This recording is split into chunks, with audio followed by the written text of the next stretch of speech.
दोस्तों, आज मैं बात करने जा रहा हूं भारत के वीर सपूत, अंग्रेजों की कायरता का भरपूर जवाब देने वाले शहीद-ए-आजम उधम सिंह की, जिन्होंने जलियांवाला बाग नरसंहार के समय पंजाब के गवर्नर रहे माइकल ओ डायर को उसी की सरजमी पर गोलियों से भून डाला और अपने 21 सालों का संकल्प पूरा करते हुए अपना जीवन देश के लिए न्यौछावर कर दिया। सरदार उधम सिंह का जन्म 26 दिसंबर 1899 को पंजाब के सुनम नाम के एक गांव में हुआ था।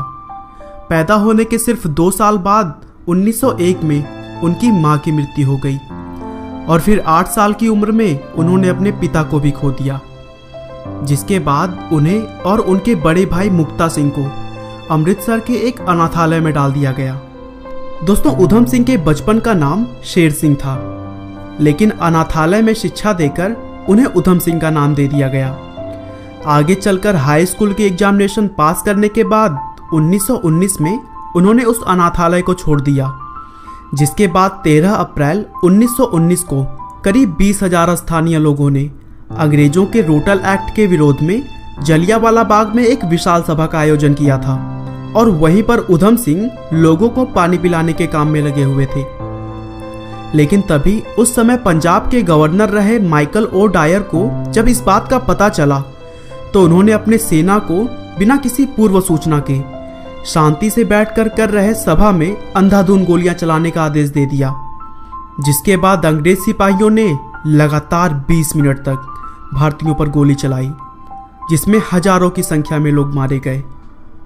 दोस्तों, गोलियां से जो मारे गए वो तो अलग हैं, लेकिन भगदड़ में दबे जाने की वजह से भी सैकड़ों लोगों की जान चली गई। और जब गोलियां चली तब जलियांवाला बाग में घुसने और बाहर निकलने के लिए सिर्फ एक ही रास्ता था और चारों तरफ से वह ग्राउंड दीवारों से घिरा हुआ था और उस मात्र एक छोटे से दरवाजे पर भी जनरल डायर ने तोप लगवा दी थी और जो भी बाहर निकलने की कोशिश करता था उसे तोप से उड़ा दिया जाता था।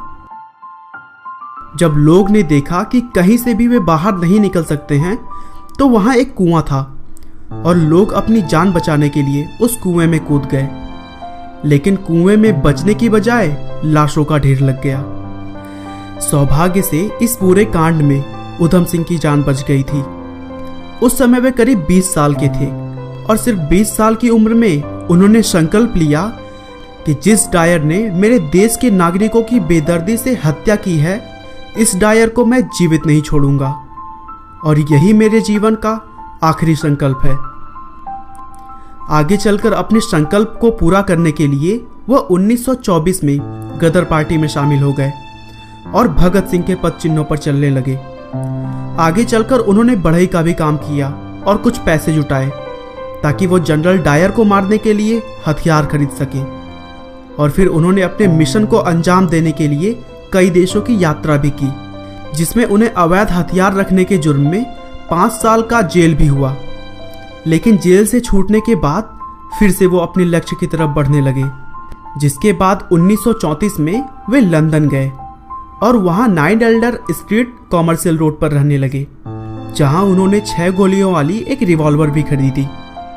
लंदन में रहते हुए उधम सिंह के पास बहुत सारे ऐसे मौके थे कि वे जनरल डायर को बड़े आराम से भून सकते थे, लेकिन नहीं, उधम सिंह ने कहा कि मैं जनरल डायर को ऐसे नहीं मार सकता क्योंकि उसने मेरे देशवासियों की भरी सभा में हत्या की थी और इसीलिए मैं भी उसे कुछ इसी अंदाज में मारूंगा।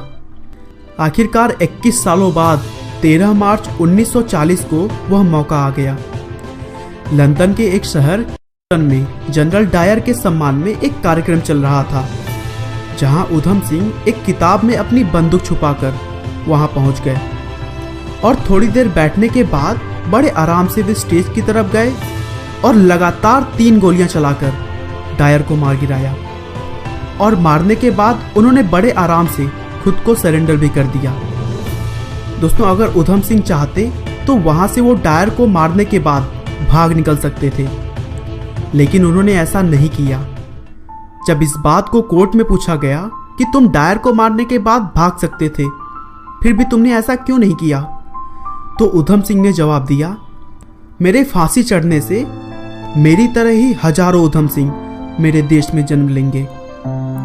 आखिरकार 31 जुलाई 1940 को यूके के पेंटोविले जेल में उन्हें फांसी की सजा दे दी गई।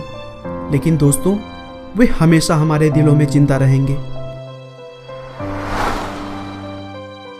आपका बहुमूल्य समय देने के लिए बहुत बहुत धन्यवाद। इस वीडियो को लाइक करके आप हमारा मनोबल बढ़ा सकते हैं। दोस्तों, अगर आप हमारे वीडियोस को मिस नहीं करना चाहते तो कृपया चैनल को सब्सक्राइब कर लें। आपको यह कहानी कैसी लगी हमें कमेंट करके ज़रूर बताएं। धन्यवाद।